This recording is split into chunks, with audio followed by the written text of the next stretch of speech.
Tuscany, which is roughly where Rome is on the map. The Etruscans settled Tuscany, and the Tuscany, or the Etruscans who lived in Tuscany, became the progenitors of Rome. They took over from Alexander by taking and merging the Greece and Roman empires. Now, if you look, that says it's a Greco-Roman Empire. Greece is first, which most people would think that mean they won. Yeah. But they couldn't have won in Rome.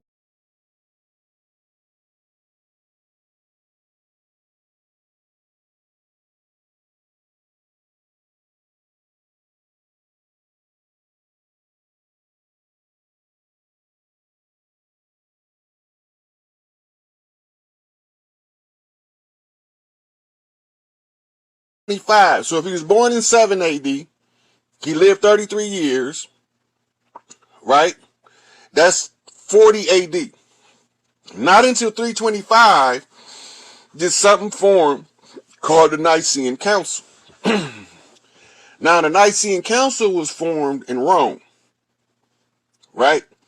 So, who the fuck is Rome? Who is the Roman soldiers? Keep this in mind when you ponder this story. Who the fuck is Rome?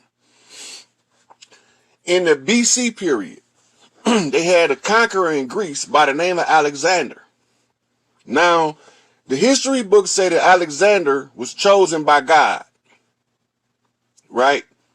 And it was from Alexander's conquest of the Indus Valley did they establish a methodology for ruling, and the doctrine is called the Republic, right? So when you go study the Republic, in the history of the Republic, it was pontificated upon in the, what they used to call it when they used to have a word. Before it was called debate, it was called rhetoric. So in the rhetoric, the rhetoric that was being tossed around on the Senate floors of Rome was called a republic. Now, they call this government over here a democratic republic. Republic means ruled by law. Democracy supposed to mean ruled by the people. A democratic republic is the people establish a law that governs the entirety of the land, right? So now, in Rome, they changed the gender of God. Well, right, what the fuck you mean in Rome? They changed the gender of God. Which God gender was switched? Why did they switch that one? And how can you show me? It's real simple. They tell us we in hell already, right? Hell is Helen. Helen settled Greece before the Etruscans settled Rome. I'm going to let that sink in. The Etruscan, the Hellenists were Egyptians of the I-10 priests, the same family and blood as Tut, right? Same family and blood as King Tut, all right? Except in like 12 BC to 7 BC, somewhere up in there, you got this love affair and this queen named Cleopatra trying to hold on to the rulership rights of Egypt as Rome is advancing to conquer. So she got two dudes she's dealing with, Mark Antony, and she's dealing with I forgot that motherfucker name. Brutus. No, Caesar. Julius Caesar. One of them fucking Caesars, them gay ass motherfuckers. Anyway, so Cleopatra trying to hold on to the matriarchy. Right now, when Rome get the control of the deities, right? They change Helen. They changed Helen from a female in Greece to a male in Rome. All you gotta do is put them side by side. Roman pantheon, Greek pantheon. The Greek culture is called Hellenistic culture. The Roman culture is called Greco-Roman culture. Because Rome conquered Greece, but they put Greece first in order to delude the minds of the people into believing that Greece conquered Rome. Why would they want to do that? All right, so now, we're just going to follow the narrative they're giving us. I'm just going over the story in broad strokes, because this shit detailed in a motherfucker. I'm using broad strokes. All right, now, 325, right? Subtract 40 from 325, you get 285 years since the so-called crucifixion took place. That's if he was born in 7 AD. Now, the true math is the key to unlock the Christ code, but that's not where we at right now. So in 325, they assembled the Nicene Council. They got all of the leaders in one room, right? These leaders were mystics, priests, they call pagan ritual leaders, basically coven leaders, male and female. But the council erased any female that was in there. So you won't never know that it was women in the Nicene Council unless you can remote view it. Now, in the Nicene Council, they established something that they call the Nicene Creed. Look that shit up. Now, this is in the 300s. The Etruscans is taking over, they establish in Rome, in Europe. Once Rome is established, Europe go into what they call the Dark Ages. Now remember, they said that the Moors civilized Europe. They taught them art, science, music. They taught them philosophy, religion. They penned Latin as a language. Greek was penned by Egyptian priests. Latin was penned by Etruscan Moorish priests. I understand the difference. Okay, now, they got a scholarly language now in 725 or the 700s in the AD period. So we're talking 400 years of Catholic Church domination before they can get enough stronghold in Europe to bring them in mass. So the history books tell us the Moors, the Etruscans, went into Europe in the Dark Ages around 700, and they occupied Europe all the way up until 1611 when their final stronghold over Europe was broken. This is the story. This is the history they gave us. Now, in this story that they telling us, a couple of things is happening over this, from the 700s to the 1600s. So we're talking almost 1,000 years, 900 and some years of occupation by the Moors, right? Why in the fuck did they get kicked out of Europe if they were civilizing these people? And where in the fuck did they go? And why did they go there? Right? Nobody not asking none of them questions. They just following the narrative that they gave us. Okay, so we're going to follow the narrative. In 1611, they finally got the stronghold broke. And they kicked them all out. Right? Why are they kicking these people out of Europe? What are they doing over there after you get done civilizing somebody? Now they so civilized, how did they kick them out? Right? Ask the question. How did they get the Moors kicked out of Europe? Spanish motherfucking Inquisition, the motherfucking, all of the rebellions to the crown in Europe caused them to put in what they call a fictitious royal family, a cat's paw, a figurehead, a face, a front. Where did these motherfuckers go? All of them didn't leave Europe. Many of them end up going into seclusion, right? In the Depression Mountains with all of the motherfucking gold. What the fuck is Depression Mountains? If you go back, there was an empire that was called Prussia in the north of Europe. The Prussian Empire is where you get your Khazarians, mulattoes, Moorish, European hybrid children from. right? Now, you got to understand what's taking place all over the world at the time. At this time, Rome is fighting Huns, Rome is fighting Mongolians, and Rome is still fighting off the Babylonian empires. Like 36 motherfuckers. So now all this shit going on, they capturing POWs in warfare. From the Huns, from the Mongolians, and from the Hindus of Hindustan that wasn't India yet. Now, in the middle of this, in 1492, some motherfucker named Christopher Columbus supposed to discover America. I'm gonna let y'all marinate on that. Some European in 1492 named Christopher Columbus supposed to discover America. It's a problem with that. I'm just trying to let that sink in.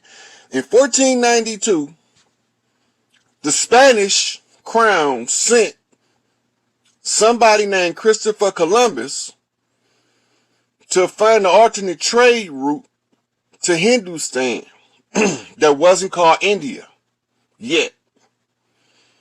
That sink in. Because they tell us in the history books, in the textbooks in the school, that when Christopher Columbus came, he was looking for an alternate trade route, and he got lost and thought he was in India. That don't make no sense. It doesn't make sense. It makes zero amount of sense. First of all, Pietro del Negro is a Moorish navigator. And the navigators can tell you where you at in the middle of the ocean by the position of the stars without seeing no land. But they're telling us Columbus got lost. Not only are they telling us he got lost, they telling us that when he finally found land, he just struck up on some land. We know it today as Hispaniola was what they called it. When he landed there, he named it Hispaniola. Today is Dominica, Haiti. Okay. So now, Columbus got lost, is what they telling us. And he thought he was in India. How is this possible when India is not India yet?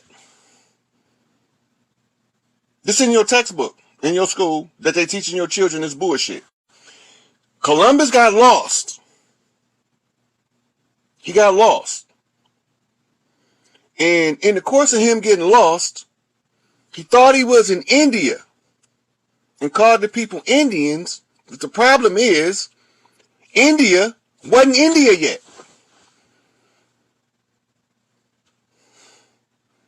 Can anybody see what I'm saying here? Columbus got lost, and he said he was in India, but India wasn't called India yet. What the fuck is these people talking about? This the story they gave us now. This the narrative. Now, he said when he got here, he met some copper-colored people. Now, let that sink in. In his diaries, because they will print that shit out. They got the book. They got all of his log from when well, most of it is in there, but some of the shit they wanted to keep secret, they left it out. He thought he was in India. But India wasn't named India yet. But we were known as Indinka. We was known as Inca. But we wasn't known as no India.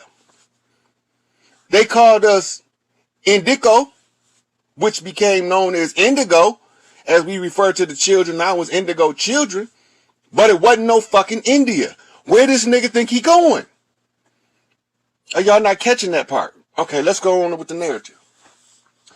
So once he got over here, he went back to Europe, and he told Ferdinand and Isabella he discovered a new world.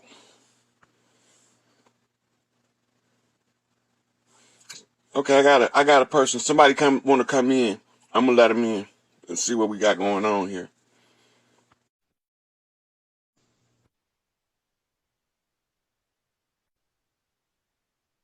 Let it spring off. Go get a 2-piece sauce in that cocoa bean looking shit. You ain't all the way clear yet. Wait. You ain't all the way clear yet. You got to clear up some more. Where your camera at? Turn your camera on.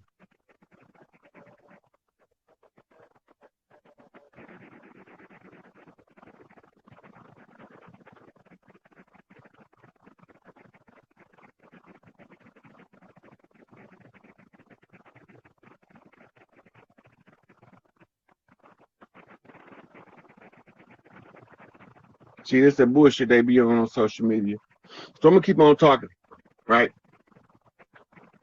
Yeah. Yeah, they dropped her out the call. Try to log back in if you're trying to get back in. Now, they telling us, this is a story they want us to believe. Now, you got to remember, they can't fool us no more because we know the story. I'm going over it with y'all right now. Pietro del Negro, in order to be a navigator, right? The navigators of the day were the most highly educated non-priest class. But many of them were also priests, right? The navigators, the ones who know how to read the stars, map the stars to what's going on Earth, right? They were the highest form of education that was not a priest. And many of them were also priests. Now, catch 22, you starting to get it. He was sent by niggas. He wasn't sent by niggas. He was brought. Pietro del Negro is the name of the nigga that brought him over here. Right? His name is, it ain't hard. They call him Peter the Black in English. In Latin and Spanish, they call him Pietro del Negro. Right? Peter the Little Black. Sometimes they call him Pietro del Negrito. But no matter how you cut it, he was a black motherfucking skinned motherfucker named Peter. Right? So that's not a problem. But when Columbus get back to Europe, he reported to Isabella and Ferdinand, I discovered a whole new world. This is the beginning, right here, the beginning of the New World Order. Because watch what happened. Immediately upon returning and telling Isabella and Ferdinand of their discovery of the so-called New World, Isabella and Ferdinand told him, don't tell nobody until we get some flags all up and down that motherfucker. Right? But the word got out. When the word got out, something happened. Right? Something happened when the word got out. Y'all remember the history, what they told us?